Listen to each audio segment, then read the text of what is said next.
எஸ்தரை குறித்து வாசிக்கிறோம். வாசிங்க, எஸ்தரின் புஸ்தகத்துல 5ஆம் அதிகாரம் 3ஆம் வசனம் வாசிங்க. ராஜா அவளை நோக்கி, எஸ்தர் ராஜாத்தியே, உனக்கு என்ன வேண்டும்? நீ கேட்கிற மன்றாட்டு என்ன? நீ ராஜ்யத்தில் பாதி மட்டும் கேட்டாலும் உனக்கு கொடுக்கப்படும் என்றான். 7ஆம் அதிகாரம் 2ஆம் வசனம். 2ஆம் நாள் விருந்தில் திராட்சரசம் பரிமாறப்படும் போது ராஜா எஸ்தரை நோக்கி, எஸ்தர் ராஜாத்தியே, உன் வேண்டுதல் என்ன? அது உனக்கு கொடுக்கப்படும். நீ கேட்கிற மன்றாட்டு என்ன? நீ ராஜ்யத்தில் பாதி மட்டும் கேட்டாலும் கிடைக்கும் என்றான். ராஜ்யத்தில் பாதினா எவ்வளவு தெரியுமா? எஸ்தரின் புஸ்தகம் 1ஆம் அதிகாரம் 1வது வசன வாசி. இந்து தேசம் முதல் எத்தியோப்பியா தேசம் வரைக்கும் உள்ள 127 நாடுகளையும் அரசாண்ட அகாஸ்வேருவின் நாட்களிலே சம்பவித்ததாவது, தேசத்தில் பாதி கேட்டாலும் தரப்படும்ன்றதுல பாதி எவ்வளவு? ஏறக்குறைய 63 நாடு. 63 ராஜ்யத்தில் பாதி கேட்டாலும், ராஜ்யம் 127 நாடுகளை கொண்டது. பாதி கேட்டாலும் தரும் அப்படின்னா 63.5 நாடு தரேன்னு சொல்றான். அந்த அம்மா திருப்பி சொல்லிச்சு, எனக்கு வேணான்றுச்சு. ஆனா இந்த வசனத்தை வாசிங்க, 2ஆம் அதிகாரத்தில் என்ன நடந்துச்சு பாருங்க. 2ஆம் அதிகாரம் 17வது வசனம் வாசிங்க. ராஜா சகல ஸ்திரீகளை பார்க்கிலும் எஸ்தர் மேல் அன்பு வைத்தான். சகல கன்னிகைகளை பார்க்கிலும் அவளுக்கு அவன் சமூகத்தில் அதிக தயையும் பட்சமும் கிடைத்தது. ஆகையால் அவன் ராஜ கிரீடத்தை அவள் சிரசின் மேல் வைத்து அவளை வஸ்தியின் ஸ்தானத்திலே பட்டத்து ஸ்திரீயாக்கினான். இப்பவே 2ஆம் அதிகாரத்திலே ராஜஸ்திரீ ஆயிட்டா. 127 நாட்டுக்கு என்ன ஆயிட்டாங்க? ராஜஸ்திரீ ஆயிட்டாங்க. இப்ப ராஜா சொல்றாரு 127 நாட்டுக்கு ராஜஸ்திரீ. இப்ப அந்த ராஜஸ்திரீங்கிறது எப்படின்னா, ராஜாவோடைய அதிகாரத்துல அவங்களுக்கும் உண்டு. ராஜா 120 நாட்டுக்கு ராஜா, இவங்க 120 நாட்டுக்கு ராணி. ஆனா இப்போ அவர் சொன்னது என்ன ஆஃபர் என்னன்னா, 63 நாடு உனக்கே சொந்தம், நீ ராஜாத்தியா இருக்கலாம். இப்போ புரியுதா? டிஃபரன்ஸ் புரியுதா? 127 நாட்டுக்கு இவர் ராஜா, இந்த அம்மா என்னவா இருக்காங்க? ராணியா இருக்காங்க. இவர் செத்துட்டாங்கன்னா அவங்க ராணி கிடையாது, அவ்வளவுதான், முடிஞ்சிடும். வேற ஒரு ராஜா வந்துட்டாங்கன்னா இன்னொரு ராணி வந்துருவாங்க, இவங்களை தள்ளிடுவாங்க. ஆனால் இப்போ அவர் சொன்னது என்னன்னா, உனக்கு பாதி நான் தந்துடுறேன். அப்படின்னா என்ன அர்த்தம்? 63 நாடு நீயே ராஜா, நீயே ராணி. நான் இல்லாட்டியும் இருந்தாலும் நீ தான் எனக்கு இருப்ப, ராணியா இருப்ப. அது ஒரு பெரிய ஆஃபர், மிகப்பெரிய ஆஃபர். ஆனால் எஸ்தருடைய வார்த்தை என்னன்னா, வேண்டாம், இல்ல ராஜா, எனக்கு அதெல்லாம் இல்லை. அப்ப 127 நாட்டுக்கு ராணியா இருக்கிறேன், 67 நாட்டுக்கு தனி ராணியா, சோலோவா ராணியா இருக்க போறேன், இது எதுவுமே வேண்டாம். அப்படின்னா எஸ்தருடையதான, இன்னும் கூட எஸ்தரை பத்தி கொஞ்சம் படிங்க, வாசிங்க.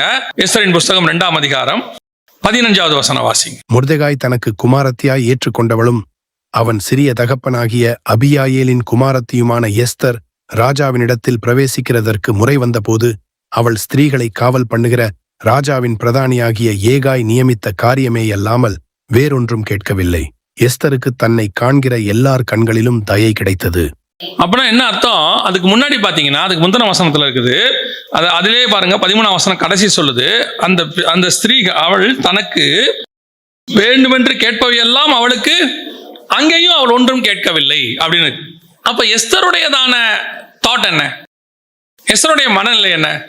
என்ன கேட்டாலும் கொடுப்பாங்க. ராஜாவை பார்க்க போறாங்க அப்படின்னு கேட்டு, என்ன ட்ரெஸ், என்ன அலங்காரம், எப்படி என்ன கேட்டாலும் கொடுத்துருவாங்க.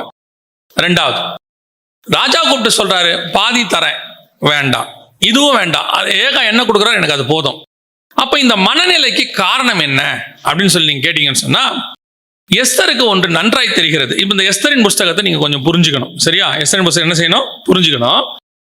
பைபிள்ல கர்த்தர், காடு, தேவன் அப்படின்னு ஒரு வேர்டு கூட வராத ஒரே ஒரு புக்கு எஸ்தர் புக்கு தான்.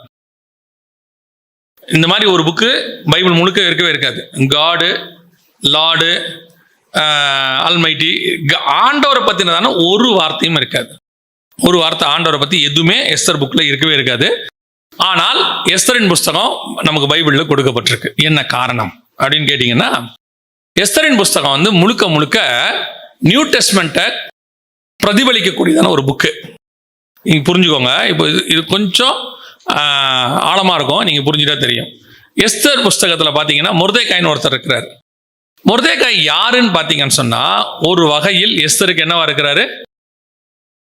சிறிய தகப்பன் இருக்கு இல்லையா? ஆனா அவன் தகப்பன் கிடையாது, அவன் அண்ணன். எஸ்தருக்கு அவர் என்னவா இருக்கிறாரு? அண்ணனாக இருக்கிறார். இங்க என்ன சொல்லுது பாருங்க, அந்த வசனம் என்ன சொல்லுது பாருங்க. 15வது வசனம் வாசிங்க, 2:15. மொர்தெகாய் தனக்கு குமாரத்தியாய் ஏற்றுக்கொண்டவளும் அவன் சிறிய தகப்பனாகிய அபியாயேலின் குமாரத்தியுமான எஸ்தர். சித்தப்பா பொண்ணு. சித்தப்பா பொண்ணுன்னா யாரு? இவங்க தங்கச்சி. ஆனா என்னவா ஏத்துக்கிட்டாரு? மகளா ஏத்துக்கிட்டாரு. புரியுதா? இப்ப நல்லா புரிஞ்சுக்கோங்க. எஸ்தர் மொர்தெகாய்க்கு தங்கச்சி, இன்னொரு பக்கம் மகளா ஏத்துக்கிட்டாரு. அதுல இன்னொன்னு பார்க்கணும். எஸ்தர் யாருன்னா அகாஸ்வர ராஜாவுக்கு என்னவா இருக்கிறாரு? தரியு ராஜாவுக்கு என்னவா இருக்கிறாரு? அல்ல, அகாஸ்வர ராஜாவுக்கு அவர் என்னவா இருக்கிறாரு? மனவாட்டியா இருக்கிறாங்க. எஸ்தர் 3 இருப்பாங்க இதுல. ராஜாவுக்கு ஒய்ஃபு, மொர்தெகாய்க்கு தங்கச்சி, இன்னொரு பக்கம் மொர்தெகாய்க்கு மகள். இந்த 3 கேட்டகரியுமே சபையானது தேவனுக்கான தொடர்பு. புரியுதா? சபை ஒரு வகையில் பிதாவுக்கு குமாரராக நாம் இருக்கிறோம், இன்னொரு வகையில் இயேசு கிறிஸ்துவுக்கு மனவாட்டியாக இருக்கிறோம், இன்னொரு வகையில் இயேசுவுக்கு சகோதரியாக இருக்கிறோம். அதனாலதான் உன்னத பாட்டில் நம்மளை பார்த்து சொல்லுவாரு, என் சகோதரியே என் மனவாளியே. ஏன் சகோதரியா இருக்கிறோம்? எப்படி அப்படின்னு கேட்டீங்கன்னா, பிதாவோட வழியிலிருந்து பார்த்தீங்கன்னா இயேசு முதற் பேரானவர், நாம 2வது. அப்ப அந்த வழியில பார்த்தா நாமெல்லாம் யாரு? சகோதரர்களாக இருக்கிறோம். அதுவே இந்த வகையில பார்த்தீங்கன்னு சொன்னா, இயேசுவின் வகையில பார்த்தா அது யாரு? மனவாட்டி. இன்னொரு வகையில பார்த்தீங்கன்னு சொன்னா பிதாவுக்கு மகள். 3 வகையிலையும் அதுல இருக்கும். இந்த 3 எஸ்தர் புஸ்தகத்துல இருக்கும். அதான் அந்த ஸ்பிரிச்சுவல் புக்கு ரொம்ப டீப்பாக இருக்கும். இது மட்டும் இல்ல, அதுல இருக்கிற எல்லாமே இந்த மாதிரி ஒரு ஸ்பிரிச்சுவல் தாட்டுக்குள்ள தான் வந்துகிட்டே இருக்கும். அதை ஸ்பிரிச்சுவலா படிச்சா மட்டும்தான் புரியும். இல்லைன்னா வெறும் ஹிஸ்டரி புக்கு அப்படின்ட்டு அந்த ஹிஸ்டரியில உங்களுக்கு ஒண்ணுமே இருக்காது. விசுவாசத்துக்கு ஒண்ணே இருக்கும். அதுலயும் கர்த்தர் செஞ்சார்னே இருக்காது. மொர்தெகாயும் எஸ்தரும் சேர்ந்து செஞ்சாங்கன்னு இருக்கும். கர்த்தருங்கிற வேர்டே இருக்காது. உங்களோட ஸ்பிரிச்சுவல் லைஃபுக்கு நீங்க இப்படி தியானிக்காம எஸ்தர் புக்கு தியானிக்கவே முடியாதுன்னு வச்சுக்கோங்க. இப்போ எஸ்தர் சபை, அதான் ரொம்ப இம்பார்ட்டன்ட். கொடுக்கறது யாரு? நல்லா புரிஞ்சுக்கோங்க. ராஜா, பரலோகத்தின் தேவன் தராரு. ஆனால் தரும்போது அவர் சொல்லக்கூடிய வார்த்தை என்ன? மணவாளன் தரும்போது எனக்கு ஒண்ணுமே வேண்டாம். இப்ப ஏகா யாருன்னு பாத்தீங்கன்னா ஹோலி ஸ்பிரிட்டுக்கு அடையாளம். கொண்டு போய் ஒப்படைப்பாங்க. அவர் தான் எஸ்தரை ராஜாவுக்கு ஏற்ற மாதிரி, மணவாளனுக்கு ஏற்ற மாதிரி மாத்துவார். யார்கிட்ட ஒப்படைப்பாரு? 7 தாதிமார்ட்ட ஒப்படைப்பாரு. நம்ம எல்லாம் அறிந்திருக்கிறபடி 7 சபைகளுடைய உபதேசம் நமக்கு இருக்கு. கொரிந்திலிருந்து தெசலோனிக்கர் வரைக்கும் 7 சபைகளுக்கான உபதேசம் இருக்கு. இதை வைக்கிறாங்க. அதுக்கப்புறம் வெளிப்படுத்தல 7 சபை இருக்குது. இதை வச்சு நம்மள ஆண்டவர் ரெடி பண்றாரு. அப்போ நல்லா கவனிச்சீங்கன்னா, பரிசுத்த ஆவியானவர், ஏகாங்கிறதுக்கு பரிசுத்த ஆவியானவர், அந்த பரிசுத்தங்கிறதுக்கான ஒரு வேர்டும் இருக்கு ஹீப்ரூல. இப்ப நல்லா கவனிச்சீங்கன்னா, பரிசுத்த ஆவியானவர் நம்மள 7 சபையின் உபதேசத்தை வச்சு ரெடி பண்றாரு. யாருக்கு? மணவாளனுக்கு ஏற்ற மாதிரி ரெடி பண்றாரு. ஆனால் இப்படி இருக்கும்போது மனவாட்டி நம்முடைய குணாதிசயம் என்னவா இருக்கு அப்படிங்கறத அங்க பிரதிபலிக்குது. எஸ்தர் சொல்றாங்க, ஹோலி ஸ்பிரிட் ஏகா கொடுத்தவை அல்லாமல் வேறு ஒன்றையும் அவங்க என்ன செய்யவில்லையா? கேட்கவே இல்லை. எல்லாரும் கேட்கறாங்களாமா, ராஜாவுக்கிட்ட தான் போறோம், ராஜா தான் கொடுக்கிறாரு, ராஜாவுடைய நாமத்துல தான் எல்லாம் கிடைக்குது, என்ன கேட்டாலும் கிடைக்கும், என் நாமத்தினால எவைகள் கேட்கிறீர்களோ அவைகளை பெற்றுக்கொள்வீர்கள். ஆனால் வசனம் சொல்லுது, ஏகா என்ன கொடுத்தாரோ அதை தவிர அவள் எதையும் வாங்கவில்லை. அப்படின்னா என்ன அர்த்தம்? இயேசு சொல்றாரு, ஒரு நாள் வரும் நீங்கள் ஒன்றும் என்னை கேட்க மாட்டீர்கள். இப்போ சபையினுடையதான மிக முக்கியமான ஒரு காரியம் என்ன அப்படின்னா, இங்கிருந்து ராஜாவை பார்க்க போறோம். ராஜாவை பார்க்க போறதுக்கு இந்த பரிசுத்த ஆவியானவர் நமக்கு என்ன கொடுக்கிறாரோ அதை மட்டும்தான் பெற்றுக்கொள்ள வேண்டும். அதை மட்டும்தான் வாஞ்சிக்கணும், அதை மட்டும்தான் விரும்பணும். அதை தவிர வேற யார் எதை கொடுத்தாலும், இப்போ ராஜா சொல்றாரு, ஆண்டவரே சொல்றாரு, அப்படி உங்க கணக்குக்கு சொல்றேன், ஸ்பிரிச்சுவல் கணக்கு சொல்றேன், இதுல பாதி கேட்டாலும் உனக்கு என்ன செய்யப்படும்? தரப்படும். ஆனா எஸ்தருக்கு நல்லா தெரியுது, நீங்க என்ன கிரீடத்தை தலையில வச்சுட்டீங்க. வேதம் சொல்லுது, ஜெயம் கொள்கிறவன் எவனோ அவனுக்கு நான் ஜீவ கிரீடத்தை தருவேன். சிங்காசனத்தில் கூட உட்கார வைத்தான், அரை ஆசனத்தில் உட்கார வைத்தான் இருக்கு ஆசனத்துல. இயேசு சொல்றாரு, ஜெயம் கொள்கிறவன் என்னோடு கூட என்ன எங்க உட்கார்ந்து கொள்வேன்? சிங்காசனத்தில் உட்கார வைத்துக் கொள்வேன். அப்போ இயேசுதான் அந்த கான்செப்டுக்காக உங்களுக்கு சொல்றேன். இந்த பூமியில பாதி என்ன வேணுமோ எடுத்துக்கோ, எது வேணா எடுத்துக்கோ. ஆனால் எஸ்தருடைய தாட் ஒண்ணுதான் இருக்கு, எனக்கு இதெல்லாம் வேணாம் ராஜா, இதெல்லாம் வேணாம், என் ஜனங்கள் ரட்சிக்கப்பட வேண்டும், என் ஜனங்கள் என்ன செய்ய வேண்டும்? காப்பாற்றப்பட வேண்டும். இதுதான் நம்முடைய மிக முக்கியமான தாட். இந்த தாட் வரணும்னா இதை நீங்க ஒதுக்கணும். ஏங்க இதுக்கு அதுக்கு என்ன சம்பந்தம் இருக்கு? ராஜாத்திய 62 நாட்டுல உட்காந்தா என்ன இருக்கு? இப்போ சொல்றேன், ஆத்ம பாரம் வரணும்னா, நீங்கள் அந்த ஆத்ம பாரத்தோட ஜனங்களோட போகணும்னா, உலகத்தை நேசிக்கிறவனா அதை செய்யவே முடியாது. அவங்க ராஜாத்தியா உட்காந்துட்டாங்கன்னா, ஒரு சாதாரண விஷயத்துக்கு தான் சொல்றேன், ராஜாத்தியா உட்காந்துட்டாங்கன்னா நீங்க என்ன பண்ணுவீங்க? அடுத்து கேட்டீங்கன்னா, ராஜ்யத்துக்குரிய காரியங்களை பார்க்க தொடங்குவீங்க. அரசாட்சியை பத்தி பார்க்கணும். நாட்டுக்கு எவன பிசாசு என்ன பண்ணுவானா, அடுத்து சண்டை போடுறதுக்கு ஆள் அனுப்புவான். நீங்க சண்டை போட்டுக்கிட்டு இருப்பீங்க. இந்த பக்கம் என்னவா இருப்பீங்க? பிஸியா இருப்பீங்க. உங்களால யாரை பார்க்க முடியாது? ஜனங்களுக்கான மன்றாட்டு இருக்காது. சோ இங்க நம்முடைய வேலை என்ன அப்படின்னு கேட்டீங்கன்னா, முழுக்க முழுக்க ஜனங்களுக்காக இந்த பூமியில இருக்கிற வரைக்கும் அதற்காக இதை நீங்க விடணும். எஸ்தருக்கு இதுக்கு நல்லா தெரியுது, நான் என்னதான் 62 நாட்டுக்கு ராணியா இருந்தாலும், இப்ப மொர்தெகாய் கையில இருக்கிறார், மொர்தெகாய் கூட வச்சுக்கலாம், ஏகா இருக்கிறார், யாரான அங்க வச்சுக்கிட்டு அரசாட்சி பண்ண முடியுமா? பண்ணலாம், அதெல்லாம் செய்யலாம். ஆனா ஆண்டவர் சொல்றாரு, இந்த உலக மேன்மையை நீ விடாமல் உன்னால் ஆத்ம பாரத்துக்குள்ள வரவே முடியாது. எதனால மிஷினரிகள் அவ்வளவு தூரம் இங்க எல்லாத்தையும் விட்டுட்டு வந்தாங்கன்றோம். இன்னைக்கு அவங்களுக்கு நமக்கு என்ன டிஃபரன்ஸ் பாருங்க. இங்க உட்கார்ந்துகிட்டு அதை நம்மளால செய்யவே முடியல. இங்க நல்ல உலகத்துல ஆளுகை செய்யணும். உலகத்தை இப்போ ஒரு உதாரணத்துக்கு நான் சொல்றேன், லேண்ட் வாங்கணும் நான் முடிவு பண்ணிட்டேன்னு சொன்னா என் மைண்ட் முழுக்க அது இருக்கும்னா ஆத்ம பாரம் என் மைண்ட்ல வரவே வராது. நான் வேற எதையோ ஒன்று செய்யணும்னு முடிவு பண்ணிட்டேன்னா என் தாட்டு முழுக்க அதுல இருந்துச்சுன்னா ஆத்மா வராது. அவளுக்கு எஸ்தருக்கு நல்லா தெரியுது, என்னதான் நீங்க சிங்காசனில் உட்கார வச்சுட்டீங்களே, என்னதான் கிரீடத்தை வச்சுட்டீங்களே, இனி பாதி கொடுத்தா என்ன, முழுசு கொடுத்தா என்ன, இப்படி யோசிச்சு பாருங்க. எஸ்தருடைய வியூல எப்படி இருக்கு பாருங்க. நான் ஒரு அடிமை பெண், அந்த நாட்டுக்கு யாரு அடிமை பெண், என்ன கொண்டாந்து இப்ப எங்க உட்கார வச்சிருக்கீங்க, அரியாசனத்துல உட்கார வச்சு என் தலையில கிரீடத்தை வச்சிருக்கீங்க. இதுவே எனக்கு எப்பேற்பட்டது, தி பெஸ்ட். இப்ப யோசிச்சு பாருங்க, ஒண்ணுமில்லாத உங்களை என்னையும் ராஜாக்களும் ஆசாரியருமாய் கர்த்தர் மாத்தி இருக்கிறார். இந்த அழைப்பே இருக்குல்ல, இந்த அழைப்பு இதுவே உலகத்துல பெருசு இல்ல. இதுக்கு நடுவுல நான் ஏன் 62 நாட்டுக்கு ராஜாவாகணும்? இதுக்கு நடுவுல நான் ஏன் எனக்கு அது வேணும் இது வேணும், கேட்கிறவை எல்லாம் கிடைக்கப்படும் ஆண்டவரே நாம எதை சிலர்லாம் பாருங்க இதுலயே இருப்பாங்க மைண்ட் செட். ஆனா உங்களை என்னைய கர்த்தர் அழைச்சது எதுக்கு தெரியுமா? அழகா மொர்தெகாய் சொல்லுவாப்ல, யாருக்கு தெரியும் இந்த நாளுக்காக நீங்க கொண்டாந்துருப்பாய். ஆண்டவர் சொல்ல அந்த இடத்துல சொல்லுவாரு, 4ஆம் அதிகாரத்துல மொர்தெகாய் சொல்லுவாரு, 13வது வசனம் வாசிங்க. மொர்தெகாய் எஸ்தருக்கு திரும்ப சொல்ல சொன்னது, நீ ராஜாவின் அரமனையில் இருக்கிறதினால் மற்ற யூதர் தப்பக்கூடாதிருக்க நீ தப்புவா என்று உன் மனதிலே நினைவு கொள்ளாதே. எதுக்கு கர்த்தர் நம்மளை கொண்டாந்து இப்படி உட்கார வச்சிருக்கிறாரு? ஏன் இவங்களுக்கு நடுவுக்கெல்லாம் கர்த்தர் நம்ம அளவுல நம்மளை ராஜகுமாரத்தி மாதிரி வச்சிருக்காரு, ராஜகுமார் தான் வச்சிருக்கிறாரு. ஏன் அப்படின்னா ஒரு காலம் இருக்கு, இந்த காலத்திற்கு உதவியாய் இருக்கும்படிக்கு. இப்ப நம்மளை கர்த்தர் ஏன் இப்படி உட்கார வச்சிருக்கிறாருன்னா, ஏதோ ஒரு அவருடைய வேலைக்கு ராஜகுமாரத்தையா உட்கார வைக்கிறதுக்காக கர்த்தர் நம்மளை நம்ம வசதியா, ஐயோ பாவம் கீழே இருந்தா கஷ்டப்படுவாங்கிறதுக்காக இல்ல, அதுக்கு கொண்டு கர்த்தர் மேல உட்கார வைக்கல. இங்க உட்கார வச்சா ஒரு வேலை நம்மளால செய்ய முடியும்ன்றதுக்காக கர்த்தர் கொண்டு உட்கார வச்சிருக்கிறார். ஆனா நாம இங்க உட்காந்துட்டு என்ன பண்ணிட்டு இருக்கிறோம் அப்படின்னா, அந்த மற்ற ஸ்திரீகளை போல எனக்கு ஏகா என்ன கொடுப்பாரு, எனக்கு அதை கொடுங்க இதை கொடுங்க, என்ன கேட்டாலும் கிடைக்கும் பைபிள் சொல்லுது. ஆண்டவர் சொல்லியிருக்கிறார். ஆண்டவர் சொல்றாரு, உங்களுக்கு என்ன தேவை என்பதை பரமபிதா முன்பே அறிந்திருக்கிறார். அவருக்கு தெரியும். பொல்லாதலாகி நீங்கள் உங்கள் பிள்ளைகளுக்கு நல்ல ஈவுகளை செய்யும் போது பரலோகத்தில் இருக்கிற பிதா செய்வது அதிக நிச்சயம். God will do. ஆனால் இங்க என்ன நடந்துட்டு இருக்குது? இங்க நாம இதை விட முடியாம இருக்கிறோம். ராஜ மேன்மைய இந்த ராஜ இடத்துல உட்காந்துக்கிட்டு, இப்போ எஸ்தருக்கும் என்ன இருக்கு, ஆனா அந்த அம்மாவுக்கு என்ன, ராஜாத்தியா இருக்கிறேன் என்னால என்ன, அதுதான் அங்க உள்ள பிரச்சனையே. நான் ராஜாத்தியா இருக்கிறேன், சட்டத்தை மீறி நான் எதுவுமே செய்ய முடியாது, எனக்குன்னு ஒரு லிமிட் இருக்குங்க, இதுக்கு மேல செய்ய முடியாது. அவன் சொல்றான், உன் லிமிட் எல்லாம் ஒரு நாள் செத்து போயிடும், அதெல்லாம் போயிடும். நீ எதுக்கு அழைக்கப்பட்ட? கர்த்தருக்காக அந்த இடத்துல கொண்டு கர்த்தர் உட்கார வச்சிருக்கிறார்.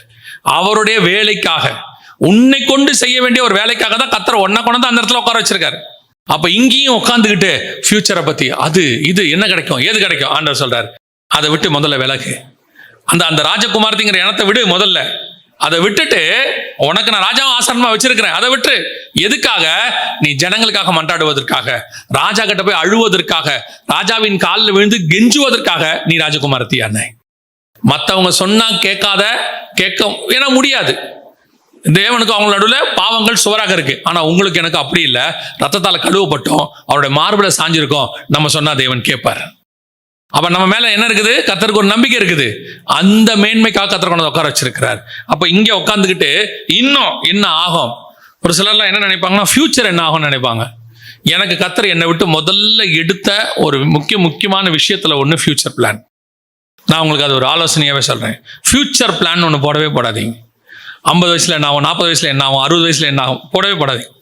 ஏன் சொல்றேன் தெரியுமா? ஃபியூச்சர் 100% கர்த்தர் கரத்துல இருக்கு, 100%. நாளைக்கு என்ன நடக்கும் நமக்கு தெரியாது.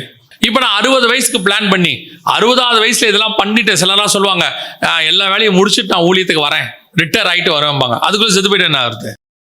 கர்த்தர் எதுக்கு நம்மளை இங்க வச்சிருக்கிறாரோ அது. இன்னும் ஒரு காரியத்தை வாசிங்க, எபிரேயர் நிருபம் 11ஆம் அதிகாரம் 24, 25 வாசி. விசுவாசத்தினாலே மோசேதான் பெரியவனான போது பார்வோனுடைய குமாரத்தியின் மகன் எண்ணப்படுவதை வெறுத்து அனித்தியமான பாவ சந்தோஷங்களை அனுபவிப்பதை பார்க்கிலும் தேவனுடைய ஜனங்களோடே துன்பத்தை அனுபவிப்பதையே தெரிந்து கொண்டு இனிவரும் பலன்மேல் நோக்கமாயிருந்து எகிப்திலுள்ள பொக்கிஷங்களிலும் கிறிஸ்துவ நிமித்தம் வரும் நிந்தையை அதிக பாக்கியம் என்று எண்ணினான். அந்த பொக்கிஷம்னா என்ன? வேதம் சொல்லுது ஞானம், அறிவு என்கிற பொக்கிஷம். ஆக எகிப்தில் உள்ள பொக்கிஷம் என்ன?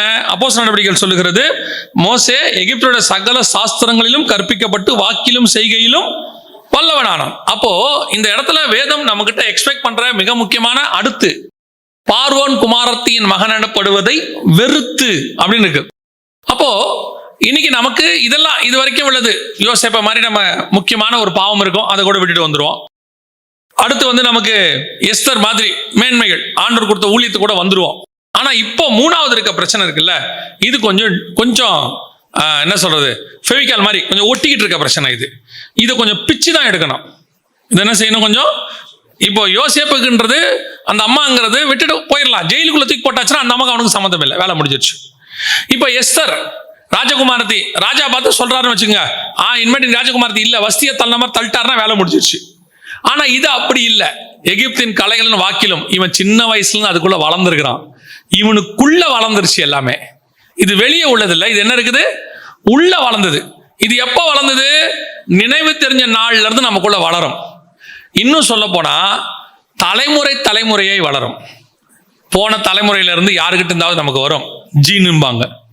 இது என்னவா இருக்கலாம்? உங்களுடைய சுய ஞானமா இருக்கலாம், டேலண்ட் இருக்கலாம், நீங்க படிக்க வரக்கூடியதாக இருக்கலாம், அனுபவத்தில் வரக்கூடியதாக இருக்கலாம், அல்லது ஒரு சிலர்கிட்ட இருந்து கற்றுக்கொள்ளக்கூடியதாக இருக்கலாம். இது எல்லாம் இப்போ உங்களுக்கு எப்படி இருக்கும் தெரியுமா? உலகத்தை பொறுத்த வரைக்கும் பொக்கிஷம் மாதிரி இருக்கும். உலகத்தை பொறுத்த எப்படி இருக்கும்? பொக்கிஷம்னா என்ன? வேல்யூபிள். பொக்கிஷம்னா வேல்யூபிள். அதை வச்சு நம்ம நல்லா நிறைய விஷயத்த செய்ய முடியும். இப்போ இன்னைக்கு யோசித்துக்கொள்ளுங்க, இன்னைக்கு ஒருத்தன் ஏஐ டெக்னாலஜியில் நம்பர் 1 முடிச்சிருந்தானா அவனுக்கு என்ன ஒரு இது இருக்கு? எப்படி தூக்கி போய் எங்க உட்கார வச்சிருவாங்க இன்னைக்கு, இல்லையா? இப்போ சில சயின்டிஸ்ட் ஏதோ ஒன்று கண்டுபிடிக்கிறாங்க, எங்கேயோ வந்துடுறாங்க. இது உலகத்தில் உள்ள பொக்கிஷம். இப்போ அவங்க ஒரே நாள் ஆயிட்டாங்களா? அப்படி இல்லை. இப்போ இது உலகத்தில் உள்ள பொக்கிஷம், மாற்றுக்கிறதே கிடையாது, வேல்யூபிள். ஆனா இதை தாம் பவுல் சொல்றாரு பிலிப்பியருக்கு எழுதும் போது, நான் லாபமான அனைத்தையும் நஷ்டமும் குப்பையும் என்று விட்டேன். நான் நஷ்டமானதை கர்த்தருக்காக விட்டுட்டு வரல. எதை விட்டுட்டு வந்தேன்? லாபமானதை விட்டு வர. நஷ்டமானதை எல்லாருமே விடுவாங்க. இப்போ கடை நஷ்டமாயிருச்சு, மூடியாச்சு. இப்ப கர்த்தர் ஊழியத்துக்கு கூப்பிடுறாரு. நான் அதை குறைவா சொல்லல, கர்த்தர் ஊழியத்துக்கு கூப்பிடுறாரு. ஊழியத்துக்கு கூப்பிடும் போது சரி நஷ்டமாயிருச்சு, அடுத்த வேலை சாப்பாட்டுக்கு வழி இல்லை. ஒருத்தர் சொல்றாரு வாங்க ஊழியத்துக்கு, அங்க ஆண்டவர் பார்த்துப்பாரு, இப்போ ஒரு ஆர்கனைசேஷன்ல சேர்த்து விடுறோம், மாசம் உங்களுக்கு இவ்வளவு தருவாங்கன்னா ஆட்டோமேட்டிக்கா நம்ம என்ன பண்ணிடுவோம்? போயிடுவோம். இப்போ எதை விட்டு வந்திருக்கோம்? நஷ்டத்தை விட்டு வந்திருக்கோம். இப்படி வரவங்களை நான் குறையா சொல்ல, திருப்பியும் சொல்றேன், நஷ்டத்தை விட்டு வந்திருக்கோம். ஆனால் உங்ககிட்ட சில லாபம் இருக்கும், அதை தான் நீங்க விட மாட்டீங்க. இது நஷ்டம், ஆனா உங்களுக்குள்ளேயே சில லாபம் இருக்கும், சில ஞானம் இருக்கும், சில அறிவு இருக்கும், சில டேலண்ட் இருக்கும், சில காரியங்கள் சின்ன வயசுல இருந்தே இருக்கும், டிஃபால்ட்டா வரும். மோசே எகிப்துல போய் பார்வோன்ட்ட பேசணும், கரெக்ட் தானே? பார்வோன்ட்ட பேசணும். அப்போ பார்வோனுடைய லால மோசே சக்சஸ்ஃபுல்லா இருக்கிறது நல்லதா கெட்டதா? எகிப்துடைய லாவை அவர் கரைச்சி குடிச்சிருக்கிறது நல்லதா கெட்டதா? நல்லது தானே? அப்பதான் பார்வோன்ட்ட பேசுறதுக்கு இப்ப நம்மளே யாரை கேட்கிறோம்? ஆடிட்டர் இருக்காரா அப்படின்னு கேட்கணும், அப்படித்தானே? ஆனால் மோசே பெஸ்ட் இருக்கு. எகிப்தின் வாக்கிலும் கலைகளிலும் வல்லவன், கலைகளிலும் வாக்கிலும் வல்லவன், பயங்கரமா பேசுவார். ஆனால் இப்ப ஆண்டவருக்கு தேவை பார்வோன்கிட்ட போறதுக்கு எகிப்தின் கலைகளிலும் வாக்கிலும் வல்லவனான இந்த டேலண்டட் பர்சன் எனக்கு வேண்டாம். அவன் திக்குவாயி மந்தனாவா மாறட்டும், பார்வோன் குமாரத்தின் மகன் எனப்படுவதை வெறுக்கட்டும். அவனுக்கு அதுல இருக்கு. நான் யார் தெரியுமில்ல? பாரோவுடைய தங்கச்சி பையன், ஆல்மோஸ்ட் ராஜ குடும்பம். அவருக்கு ரதம் இருக்கும், அவர் போனார்னா ஒரு கம்பீரம் இருக்கும். பாரோ அன்னைக்கு இப்படி எடுத்துக்கோங்க, ட்ரம்போடைய தங்கச்சி பையன் எப்படி இருக்கும் பாருங்க, எவ்வளவு ஒரு மரியாதை இருக்கும். ட்ரம்ப் கூட எங்க போனாலும் ஒரு மரியாதை. அதுவும் இல்லாம வாக்கிலும் கலையிலும் வல்லவன், தி பெஸ்ட், எங்க போனாலும் ஒரு தனி மரியாதை இருக்கும். ஆனால் வசனம் சொல்லுது, நான் உன்னை எடுத்து பயன்படுத்தணும்னா இதை நான் நஷ்டம்னு சொல்லல, இது வேஸ்ட்னு சொல்லல, இது பொக்கிஷங்கிறேன். ஆனா இது வேணாங்கிறார் ஆண்டவர். இப்ப நம்ம என்ன செய்வோம்? டேலண்ட் உள்ளவனை தான் செலக்ட் பண்ணுவோம். நம்ம எப்பவுமே என்ன செய்வோம்? டேலண்ட் உள்ளவன் தான் நமக்கு செலக்ட் பண்ணுவோம். நான் என்கிட்ட ஒரு என்ன சொல்ற ராங் வியூ இருந்துச்சு. அப்போ இங்கே மினிஸ்ட்ரிக்கு ஆண்டவர் சொன்னார், நான் அனுப்புவேன் ஆட்களை, நீ யாரையும் கூப்பிடாத, அவங்களா வரட்டும்னு சொன்னார். அப்போ வர்றவங்கள நம்ம எடுக்கும் போது நான் என்ன செய்வேன்னா, அவங்கள என்ன யூஸ் பண்ணலாம், என்ன படிச்சிருக்காங்க அப்படின்னு கேட்பேன். இவங்களை எதுக்கு யூஸ் பண்ணணும், அவங்களுக்கு என்ன தெரியும், நம்ம மினிஸ்ட்ரியில எந்த இடத்துல இவங்களை யூஸ் பண்ணலாம், அவங்க படிப்பு என்ன, இந்த ஆங்கிளில் பார்த்துக்கிட்டு இருந்தேன். ஒரு நாள் ஆண்டவர் சொன்னார், அப்போ வந்துட்டு அட்மினிஸ்ட்ரேஷனு, அல்ல கம்ப்யூட்டர் பார்க்கறது, எடிட் பண்ணுறது, வீடியோ பண்ணுறது, ஷூட் பண்ணுறது, இது மட்டும்தான் ஊழியங்கிறியா? அப்போ ஊழியம்னா என்ன? அப்போ நான் என்ன பண்ணியிருக்கணும், போட் ஓட்டுறதுக்கு 4 பேரை நான் என்ன பண்ணியிருக்கணும், சீசர்களை கூப்பிட்டு வந்துருக்கணும். ஏன்னா கலிலேயா ஓரத்தில் நம்ம என்ன பண்ண போகிறோம், டெய்லி ஊழியம் பண்ண போகிறோம். அப்போ போட் ஓட்டுறவங்க தான் நல்லா இருக்கும் அப்படி சொல்லி நான் பேதுருவையும் யோவானையும் கூப்பிடல. அவங்க அப்போஸ்தலர்கள், அவங்கள எல்லாத்தையும் விட்டுட்டு வான்னு சொன்னேன். தேவைப்பட்டா போட் ஓட்ட யூஸ் பண்ணிப்பேன். ஆனா நான் அவங்கள அழைச்சது அப்போஸ்தலராக தான். நீ அவங்கள பார்க்க வேண்டியது அப்போஸ்தலராக தான் பார்க்கணும். அவங்க இப்ப என்ன பண்ணுவாங்க, யோவான்ல 4ஆம் அதிகாரத்துல இருக்கு, சாப்பாடு வாங்கும்படி போயிருந்தார்கள் அப்படின்னு இருக்கு. என்ன போயிருந்தாங்க, சாப்பாடு வாங்கும்படி போயிருந்தாங்க. இப்போ பேதுரு சொல்லலாம்ல, நான் யார் தெரியும்ல, 2 போட் வச்சிருந்தேன், நான் சொந்தக்காரன், எனக்கு போட் நிறைய மீன் இருக்கு, பணக்காரன், என்ன போய் சாப்பாடு வாங்க சொல்றீங்களா அப்படின்னு சொல்லலாமா இல்லையா? இல்லைன்னா இவர் சொல்லலாம், மேத்யூ சொல்லலாம், நான் கவர்மெண்ட் ஸ்டாஃப் தெரியும்ல, நான் ரோம கவர்மெண்ட்ல ஒர்க் பண்ணிட்டு இருந்தேன், மாசம் என் சம்பளம் என்ன தெரியுமா, என்ன போய் சாப்பாடு வாங்க சொல்றீங்களா, நீங்க போங்க போயிட்டு வாங்க, அப்படி ஓரமா உட்காந்துருக்கேன் சொல்லலாம். ஆனா வசனம் சொல்லுது, சாப்பாடு வாங்கும்படி ஊருக்குள் போயிருந்தார்கள். இதுதான் காட் எனக்கு சொல்லி கொடுத்தாரு. பார்வோன் குமாரத்தின் மகன் எனப்படுவதை வெறுத்து. சில நேரத்தில் கத்த நம்ம கிட்ட சில ஷார்ப் கார்னர்ஸ் இருக்கும். கோலியாத்தை அடிக்கணும்னா நமக்கு என்ன வேணும், கோலியாத்தை ஜெயிக்கிறதுக்கு என்ன வேணும், கூழாங்கல் எப்படி ஆகும் தெரியுமா, பெபிள்ஸ் எப்படி உருவாகும் தெரியுமா? பெபிள்ஸ் இயற்கையாகவே பெபிள்ஸாக வராது. நார்மல் கல் மலையில் தண்ணியில் என்ன செய்யும், உருண்டு உருண்டு உருண்டு உருண்டு உருண்டு அது சில காற்றுல அது இதுன்னு அடிக்கப்பட்டு அது எப்படி உருவாகும், எல்லா பக்கமும் கார்னர் இல்லாத ஒரு கல்லாக மாறும். அதுக்கு பல வருஷங்களாகும், சில 100 வருஷங்களாகும். அந்த மலையில் இருக்கிறது உடஞ்சி உடஞ்சி உடஞ்சி கல்லா மாறுறதுக்கு எல்லா கார்னர்ஸும் உடையணும். இப்போ ஒரு நாள் கோலியாத்தை வீழ்த்துறதுக்கு இந்த கூழாங்கல் எத்தனை வருஷம் ரெடி ஆயிருக்கும், எத்தனை வருஷம் ரெடி ஆயிருக்கும், பல வருஷம். நான் ஆண்டவர்கிட்ட நான் அப்படி வசனம் தியானிக்கும் போது கேட்டேன், ஆவியானவர் உணர்த்தினாரு, நோவாவுடைய பேழை எவ்வளோ நாள் ஊழியம் பண்ணுச்சு, ஊழியம் எவ்வளோ நாள் பண்ணுச்சு, 1 வருஷம். அவங்க பேழைக்குள்ள போய் அடுத்த வரும்போது 1 வருஷம் கரெக்டா. முதல்ல 600ஆம் வருஷம் 2ஆம் மாதம் 17ஆம் தேதி உள்ள போவாங்க. 601வது வருஷம் 1ஆம் மாதம் 17ஆம் தேதி வெளியே வருவாங்க. கிட்டத்தட்ட 1 வருஷம் அந்த பேழை என்ன பண்ணிருக்கு, ஊழியம் பண்ணிருக்கு. ரெடியானது 100 வருஷம். 100 வருஷம் ரெடியாகி 1 வருஷம் ஊழியம். சரி, இப்போ மோசே எத்தனை வருஷம் ரெடியானாரு, மோசே எத்தனை வருஷம் ரெடியானாரு, 80 வருஷம். பிறக்கும் போதே மோசே மேலே கர்த்தருக்கு பிளான் இருக்கு. ஆனால் ஈஜிப்டில் 40 இயர்ஸு, மீதியான் தேசத்தில் 40 இயர்ஸ். இந்த 40 இயர்ஸ் கற்றுக்கிட்டதை விடுறதுக்கு அடுத்த 40 இயர்ஸ், மொத்தம் 80 வருஷம். எத்தனை வருஷம் ஊழியம் பண்ணாரு, 40 வருஷம். இயேசு எத்தனை வருஷம் ஊழியம் பண்ணாரு, எத்தனை வருஷம் ரெடி ஆனாரு? இந்த ரேஷியோ கரெக்டா? 30 வருஷம் ரெடியாகி 3.5 வருஷம் ஊழியம், 100 வருஷம் ரெடியாகி 1 வருஷம் ஊழியம், 80 வருஷம் ரெடியாகி 40 வருஷம் ஊழியம். இந்த ரேஷியோ கரெக்டா? என்ன சொல்லுவோம், 20-25 வயசு வரைக்கும் படித்தா 80 வரைக்கும் அது யூஸ் ஆகணும், அதானே கரெக்டு? 25 வயசுக்குள்ள படித்து முடிச்சிட்டோம்னா சாவர வரைக்கும் அந்த படிப்பு வேலை யூஸ் ஆகும். அப்போ நம்ம டபுள் மடங்கு தானே எக்ஸ்பெக்ட் பண்ணுவோம். பைபிள் ரேஷியோ அப்படி ஆப்போசிட்டா இருக்கு. 100 வருஷம் ரெடியான பேழை 1 வருஷம் ஊழியம் பண்ணிருக்கு. அப்போ இது எனக்கு ஆவியானவர் கேட்டார், இது சரியா அப்படின்னா என் வியூக்கு நான் சொன்னேன், இல்லை என் மனுஷனுக்கு நம்ம அப்படி ஒத்துக்க மாட்டோம்ல, யோசிச்சு பாருங்க அது என்ன இது அப்படின்ட்டு. அப்போ ஆண்டவர் சொன்னார், இந்த ஆங்கிளில் பாரு அப்படின்னு. அது 1 வருஷம் ஊழியம் பண்ணுச்சு. அந்த ஊழியத்துடைய எஃபெக்ட் எத்தனை வருஷம் இருந்துச்சு? நோவா பேழை ஊழியம் பண்ணது 1 வருஷம். ஊழியத்தோட எஃபெக்ட் எத்தனை வருஷம்?